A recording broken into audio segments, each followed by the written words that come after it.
You're listening to Heritage Radio Network.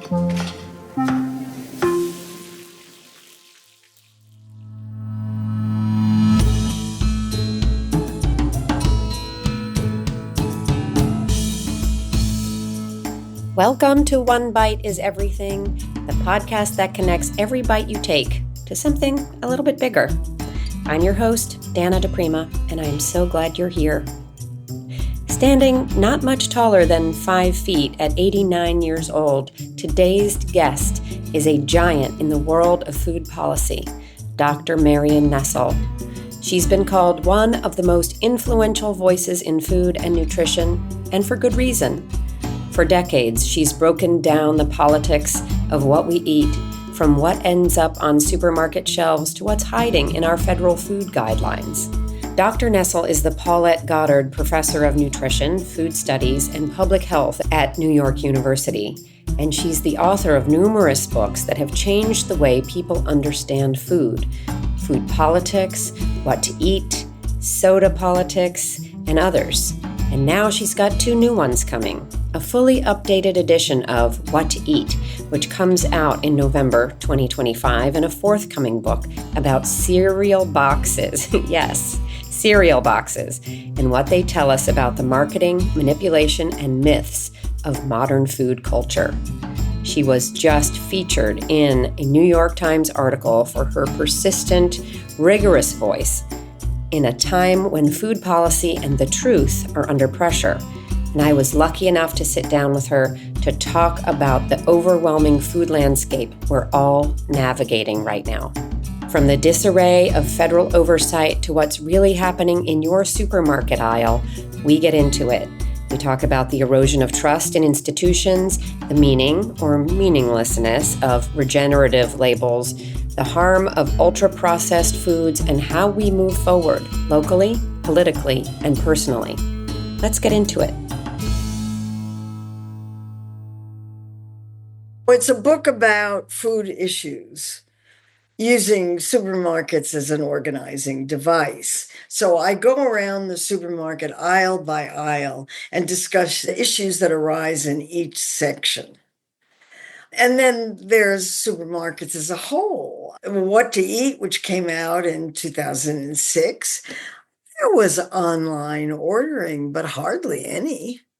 And now online ordering accounts for an enormous fraction of supermarket sales and has required a complete reorganization of the way supermarkets are laid out, because they all have to have places for accumulating bags of groceries to be picked up or delivered.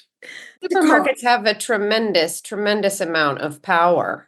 They do. That's where everybody buys food. They influence what people eat. They influence how people eat. They influence all kinds of things. I mean, they're really important. And I was absolutely astounded as I took each section at a time. Supermarkets are strategically designed to influence your buying decisions at every turn. From the moment you enter, you encounter vibrant produce and flowers near the entrance, creating a healthy, positive start to your shopping experience. As you move deeper into the store, essential items like dairy, meats, and frozen foods are placed at the back, forcing you to pass by other tempting products on your way, maximizing the chances of impulse purchases. The center aisles, home to processed foods and snacks, are packed with high-margin items strategically placed at eye level to catch your attention. Studies show that 60 to 70% of grocery purchases are made on impulse, with many happening in these aisles. Even the checkout area is carefully curated, with small, high-profit items like candy and magazines placed within arm's reach to encourage last-minute buys. In essence, the supermarket layout isn't just about practicality. It's a carefully crafted strategy to guide you through the store and nudge you towards certain items. Can you give me an example of one of the sections? Oh, I can give you several. I mean, the most obvious one is in 2006, Coke and Pepsi took up entire supermarket aisles. Coke on one side, Pepsi on the other. Now it's bottled water, fruit-flavored waters, CBD waters. What's the impact on our health? Aren't sodas bad and water's Yeah, better? I mean, the waters are much better. They're insanely expensive, but they're much better. They have much less sugar. People are eating less sugar. That's good. That's a good trend. Plant-based meats, that's another one, brand new. There's a new chapter on cannabis edibles. And how do you feel about, from a nutrition standpoint, about plant-based meat? They're ultra processed. I'm not interested in them. If I don't want to eat meat, I won't eat meat. I don't need a substitute. And what do you think it does? Does it do anything bad for our health to have all of that? I guess, like you said, ultra processed meat substitute? I don't know. It's hard to say. Not much research on it. What's better for the environment? Probably. Though there are big arguments about that. There are big arguments about that. Big arguments, but there are big arguments about whether it's better for the environment or not. But I have a bunch of food rules. One of them is don't eat anything artificial. So they're off my radar. I don't think they taste very good. If I want to eat meat, I'll eat meat. If I don't want to eat meat, I won't. And in that space, in terms of meat and processed meat substitutes, I understand that you believe that regenerative agriculture is a good thing. I'm in favor of regenerative agriculture. I'd like to see it codified the way organic is, because what regenerative means depends on who's doing it. And some regenerative agriculture is more regenerative than others. But I think for me, it's putting back into the soil what you take out. It makes perfect sense. We're not going to have soil if we don't regenerate it.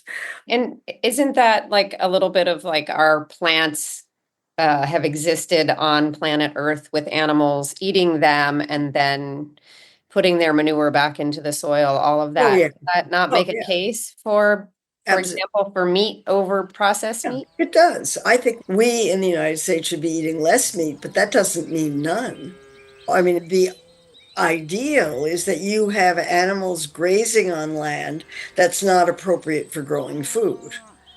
And so those animals are, developing protein, they're getting bigger, and they're turning what for us are inedible grasses into animal protein. That's a good thing. But that's not the same as having 50,000 animals in a confined animal feeding operation and dealing with essentially the waste of cities of 20 or 30,000 people. So a lot of it has to do with the way we raise meat that I think upsets everybody so much. But then there are people who think you shouldn't eat animals at all. And fortunately, they don't have to. So when you say that you would like something like a regenerative agriculture to be codified, who would codify something like that? Well, what I mean by codified is what's happened with organic, and there are good and bad things about it. But in general, if you buy something that's labeled USDA organic, you know what you're getting. You're getting a product that was not fertilized with sewage sludge, that didn't have harmful pesticides or herbicides thrown on it, that was grown according to certain kinds of principles. If you're eating organic animals, you know what they've been fed, and they're inspected to make sure they're actually doing it. And we can argue about how tight the inspection is and what all that means. But in general, I greatly favor organic production. I think it's really good. But with regenerative, when people use the term, you don't know what they mean necessarily unless you question them. Regenerative farming has sparked significant debate, mainly due to its vague definition, scalability concerns, and the potential to meet global food demands. While it's praised for improving soil health, biodiversity, and carbon sequestration, such as the potential to sequester up to 1.2 billion metric tons of CO2 annually, equivalent to taking 250 million cars off the road, it is often criticized for being a buzzword that can be misused for greenwashing. Without a standardized definition, some brands may claim regenerative practices without truly implementing them, raising questions about transparency. So I guess my question is, organic started as a farmer-led project, and still there are plenty of farmers that are organic practicing without certification, and you can talk to them about that. But organic certification then was sort of moved over under a government umbrella. It has its strengths and weaknesses. There you go. And it's so interesting with everything that's going on with the government right now, and that there are so many, components or places that we've trusted for years that are being dismantled, or they may move the USDA buildings in order to, get rid of employees. I'm curious, as we're in this tumult, who are we going to trust for oversight? We have agriculture and we have the government and we've got academia that's taking a hit and we have the food industry. So all of these things, and I know you spend a lot of time on this, but who do we trust going forward? Oh, we don't know. This is a very difficult time. And in general, I've always trusted government agencies with a certain amount of, with some caveats. But in general, the reports that come out of government, the inspection stuff that comes out. I've depended on government documents for a very long time. And the people who were doing them mean well and were expert on what they were doing and were doing a pretty good job of it. And I thought they were generally reliable. So that documents coming out of the USDA, the FDA, the Government Accountability Office, the Congressional Research Service, these agencies that do research were generally reliable. And they may have had their biases. Their biases were pretty obvious to figure out. You didn't have to do too much parsing. You could pretty well tell where they were coming from on it. But the data were reliable. And then to the extent that the Department of Agriculture is not collecting those data anymore, or the FDA has taken down its websites, or, I've just read the galleys for What to Eat Now, the page proofs, and I had to add to the head note for the 80 pages of references that are in the back of this book. I had to add a note saying that I didn't include URLs, internet addresses, because they change all the time, but also because the government has taken them down. If you're not in the policy weeds every day, you might not realize this. Key public health and food safety data from agencies like the U.S. Department of Agriculture and the Federal Drug Administration are vanishing. Sites are taken down, reports are going unpublished, and the implications for transparency and trust are enormous. We've got this whole new head of HSS, RFK Jr., and he's talked about the importance of regenerative farms and about the food industry not having so much junk in its products and all of that.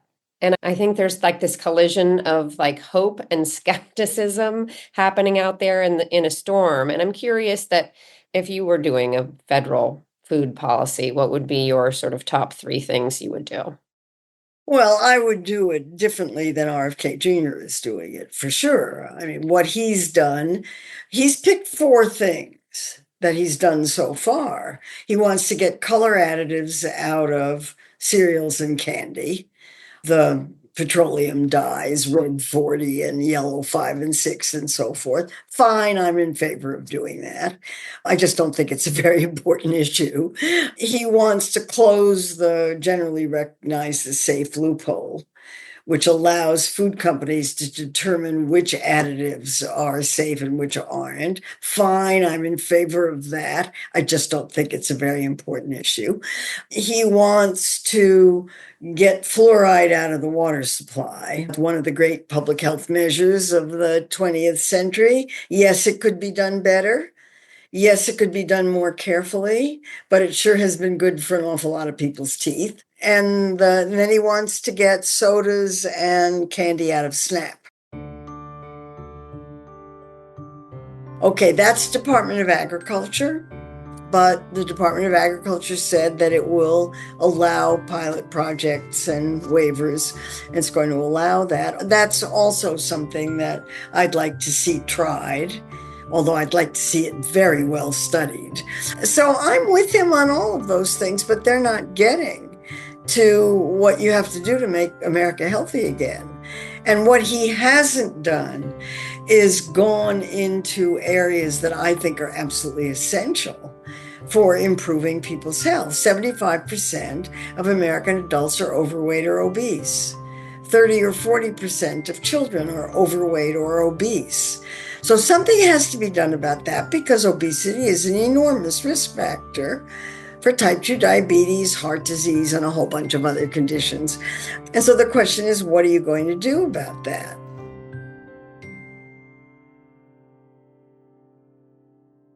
Obesity in the United States has reached alarming levels, with approximately 40.3% of adults classified as obese between August 2021 and August 2023, according to the Center for Disease Control.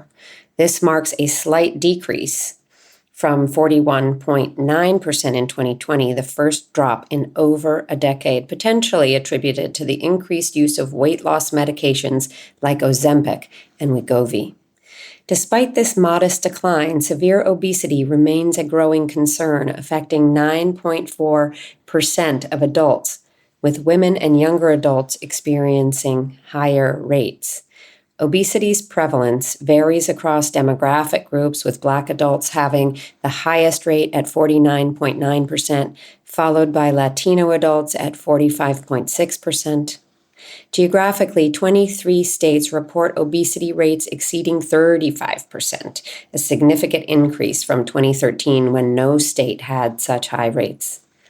The economic impact is profound, with obesity-related medical costs estimated at $260.6 billion annually, not accounting for lost productivity. While recent trends show a slight improvement, the overall situation remains critical, underscoring the need for comprehensive public health strategies to address this ongoing epidemic. Well, he says the food industry is responsible for poisoning America. I wouldn't quite put it that way, but yeah. Okay, what's he going to do about the food industry? Taking color additives out of cereals is not going to do that. It's not enough. Since we recorded this episode, there have been updates to some of the RFK Jr. policies that we reference, including the recent removal of artificial food dyes from food. At the time of this interview, Marion was responding to his first major moves as head of HSS and the gap between rhetoric and reality. Let's continue. What do you do on the obesity front? You start with a national education campaign. You regulate the food industry so they produce smaller portions. You stop marketing junk food to kids. You make it absolutely illegal to market ultra-processed products to kids. You clean up school meals so that you have to give schools more money, but you make sure that school meals are as healthy as can be, and you keep the junk food out of schools. The fight for healthy school food isn't new. It was a central pillar of the Obama administration's anti-obesity efforts, and Marion was at the table. Her insight on what worked and what's at risk now is especially sharp.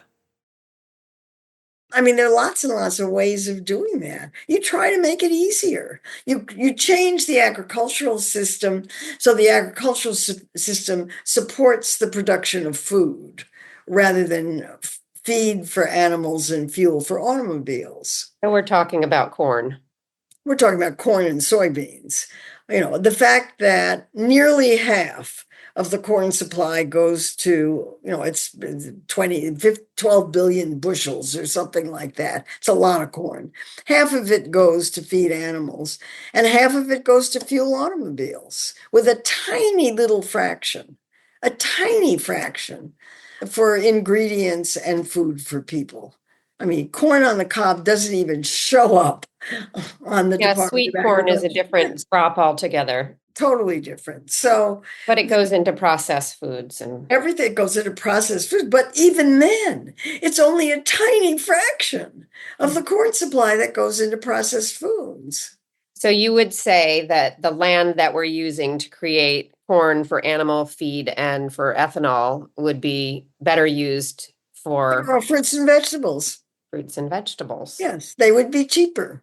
For one thing, they would be more widely available. They would have to be done on a smaller scale, which means that you need smaller farmers, small and medium-sized farms, which might actually help repopulate middle America, which departments of agriculture have said they wanted to do for years.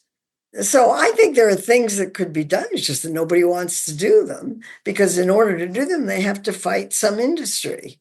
And there's very little evidence that the Trump administration wants to fight industry. Well, it sounded like guns blazing before RFK took the position, and then maybe some of that industry approach, he's backed off. Well, we don't know. The first thing that Trump did was to appoint a commission on making America healthy again. And that commission presumably is meeting in secret, if it's meeting at all. It has department heads on it. It's pretty high level. So you have no idea who is doing what they have asked to have done, which is to look at the state of child health in America. So interesting. When I saw that, I thought, this is just terrific. And I thought, wait a minute, I've seen this before. And of course, this is exactly what the Obama administration did in the task force on reducing childhood obesity within a generation. During President Obama's administration, tackling childhood obesity became a major priority, led by First Lady Michelle Obama's Let's Move initiative, which aimed to eliminate childhood obesity within a generation. This campaign focused on promoting healthier eating, increasing physical activity, and improving access to nutritious foods in schools and communities. Complementing this, the Healthy, Hunger-Free Kids Act of 2010 allocated $4.5 billion over 10 years to improve child nutrition programs, setting higher standards for school meals, increasing servings of fruits, vegetables, whole grains, and low-fat dairy while reducing sodium and unhealthy fats. As a result, children in the National School Lunch Program consume 23% more fruits and 16% more vegetables. Despite political opposition, which labeled the act as an overreach, studies have shown a slight reduction in obesity rates, with a decrease in BMI among children aged 5 to 18. The first thing they did was to produce a report that evaluated the state of childhood health and made recommendations for what to do. And the Republicans fought every one of those recommendations. Were there any particular points of progress that they made following that report? Yes. They got the Healthy, Hunger-Free Kids Act passed, which cleaned up some of the problems with food and school meals. So school meals are demonstrably better now than they were before the Obama administration. They're not good enough, and they need to be better, but the only way they'll get better is if more money is put into it, because schools are so strapped for funding for meals. And from what I've read, the Trump administration doesn't think that kids should be getting meals in schools. Parents should be responsible for it. So I don't know where that's going to go either. No, a lot of the programs that are supporting lunch in schools or free lunch in schools have been cut. Yeah, I mean, of which the most shocking was the elimination of the farm to school program. Yeah. Which was this jewel of a program in which everybody won. I know. I just interviewed a farmer about her involvement in that in the state of Ohio, where she was getting a living wage for the food that she was producing. She was not a well-off farmer by any stretch. She said if she could eat, if she had no money because she's a farmer, but this program paid her a living wage. It went into schools and it went to food banks. And it was just a win, win, win, win, win. And now it's Total win. And it only cost $1 billion a year, which all sounds gone. like a lot of money to me, but in federal terms, it's not very much. So going back to you as the head of your own personal MAHA, we would reduce obesity in the ways that you mentioned. We would In every possible way, we would try to make it possible for children, especially, to eat healthier and be more active in every possible way. And also an enormous education campaign about calories. One of the things about obesity that fascinates me is nobody ever talks about calories. And obesity is calories. If you eat more than you expend, you're going to gain weight. And the only way that you're going to know is if you weigh yourself on a scale. And if you're not weighing yourself on a scale, then the only way you're going to know is if you can't get your belt tightened. yeah, those are two good ways. You have to No. do that because Yeah. there's no way to tell from what you're eating. And the food environment is designed not to help you eat less because we have this big problem. Eating less is really, really, really bad for business. And so all of the forces in society are set up to get you to eat more, not less. And if you, as an individual, are trying to eat healthfully, you are fighting the entire food system on your own and you don't have any help. Now we're So, back to the overwhelming part. yeah, so there's plenty that could be done if there was political will to do it. And I don't see RFK Jr. taking on any of that stuff. I thought it was interesting how you stepped into the agricultural space and moved some of the corn into more fruits and vegetables instead of for fuel and animal feed. What else would you tackle as your third Oh, option? you have to get money out of politics. We'll never have a healthy society until we get money out of politics. So we elect representatives who are interested in public health, not corporate health. That's the fundamental basis. That's problem one that you have to solve.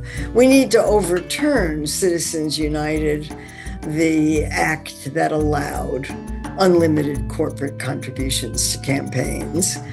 We need a universal basic income so that poor people have enough money to buy food. We need universal school meals so that every child in school has access to a healthy breakfast and lunch. Those are sort of starter ones. I want to see major educational campaigns about how to eat healthfully. I don't think it's that hard. And I want an agricultural system that is totally refocused. So it's refocused on public health. That's all.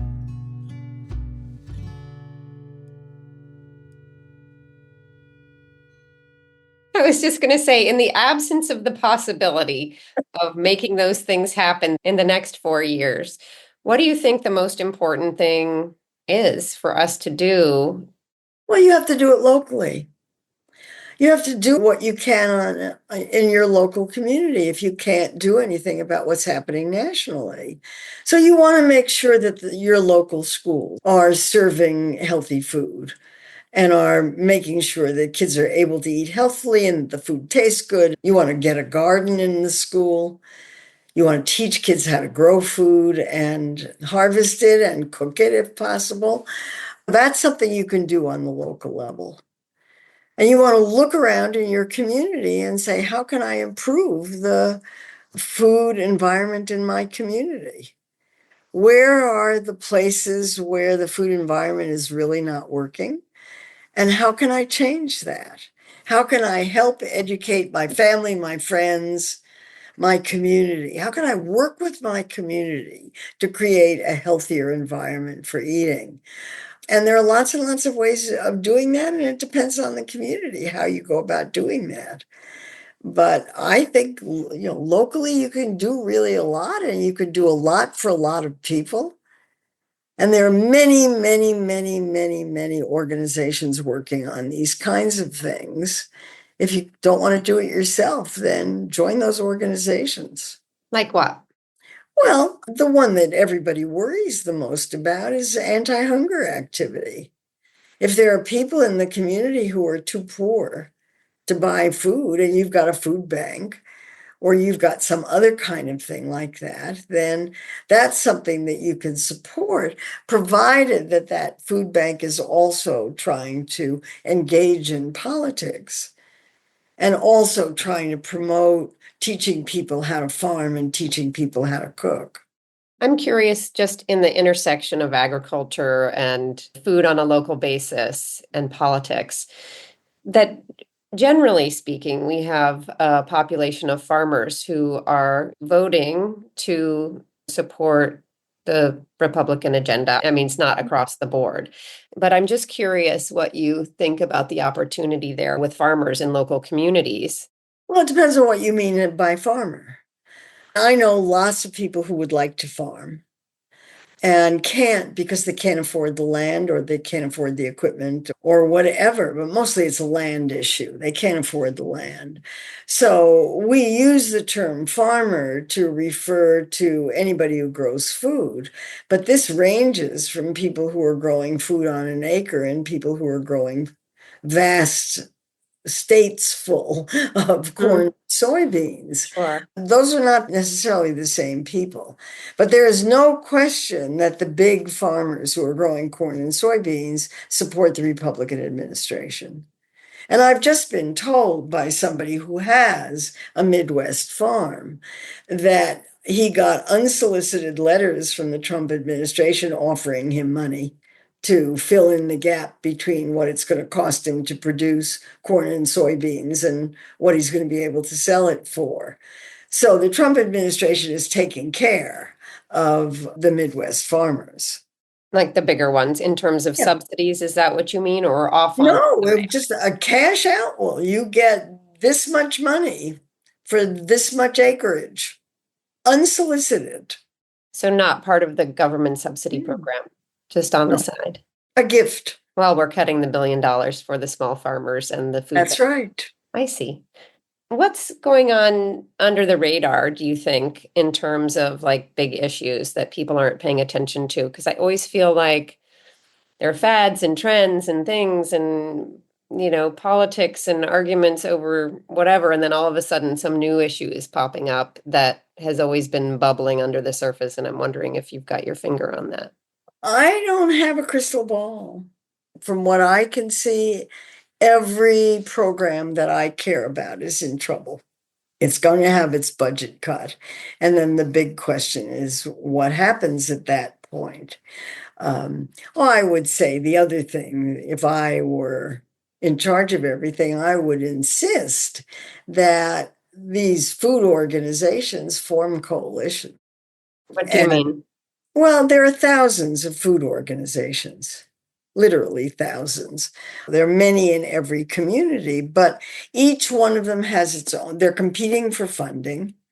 They all have their own sources of funding. They all have their own director and staff that they have to figure out how to pay in order to do the work that they're doing. And what they're not doing is coming together in common cause. If they were big enough, they could be an important lobbying force.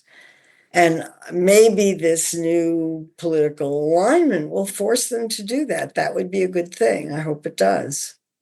The anti-hunger people come closest. But the business about food banks, it's an unsustainable system because there is a constant need. The need never goes away. The need gets greater all the time, right? I mean, as more and more people are poor, and if you're firing tens of thousands of people, those people are not going to be working. They're not going to have any money. There will be more homeless. There will be more people on food stamps. As I said, I don't understand the logic behind this. So if you've got more and more poor people, these poor people have to organize. They have to have a voice. And one thing about cutting middle-class federal workers is that some of them may start organizing. They've been fired, they're going to have time on their hands. And organizing would not be a bad use of that time. So, I think it's fine. You do what you can personally, in your community, in your family, in your community.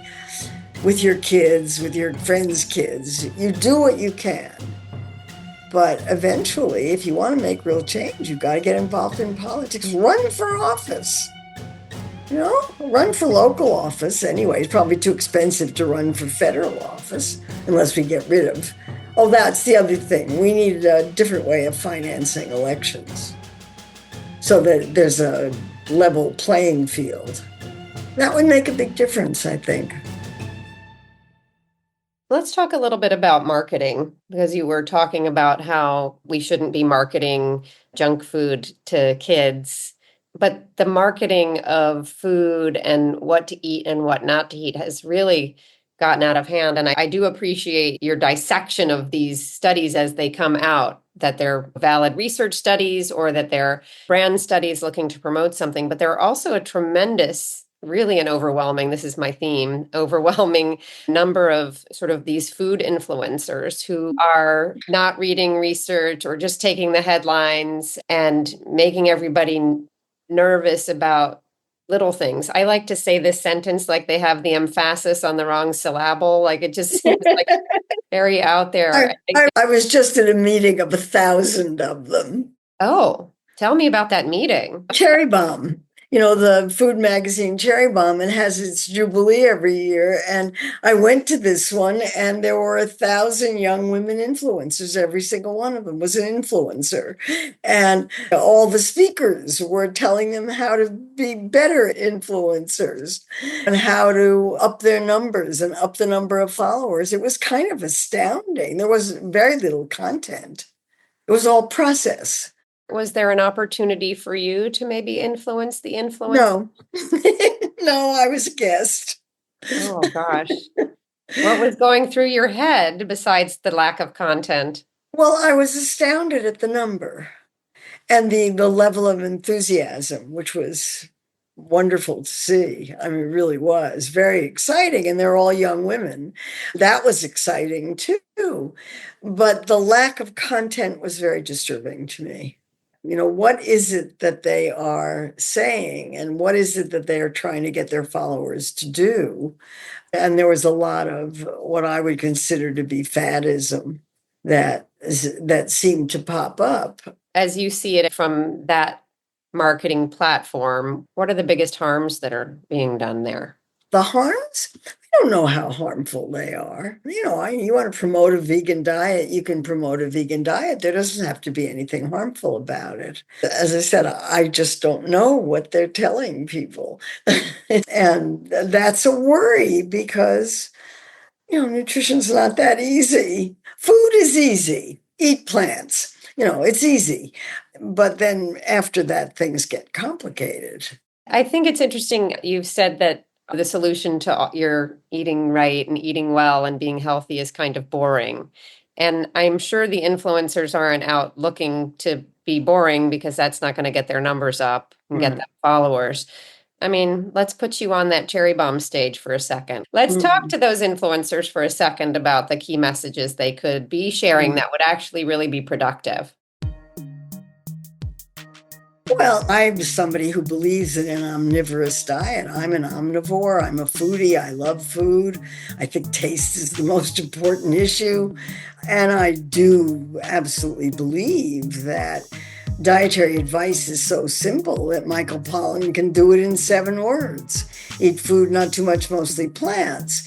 And then I would throw in don't eat too much ultra-processed foods on top of that, which will get rid of quite a number of the products that they're pushing. But I mean, that's not what people want to hear. They want to hear something magical. If I eat this antioxidant or that flavonoid or something like that, it'll take care of all my problems. In terms of consumers, they have a food misconception you would like them to unlearn?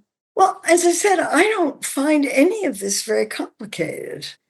I would say enjoy your food way at the top and stop worrying about it. Americans are not nutrient deprived. The biggest problem in American diets for people who have money is they're eating too much. The biggest problem for everybody in America is that they're eating too much. And that's where the intervention needs to take place.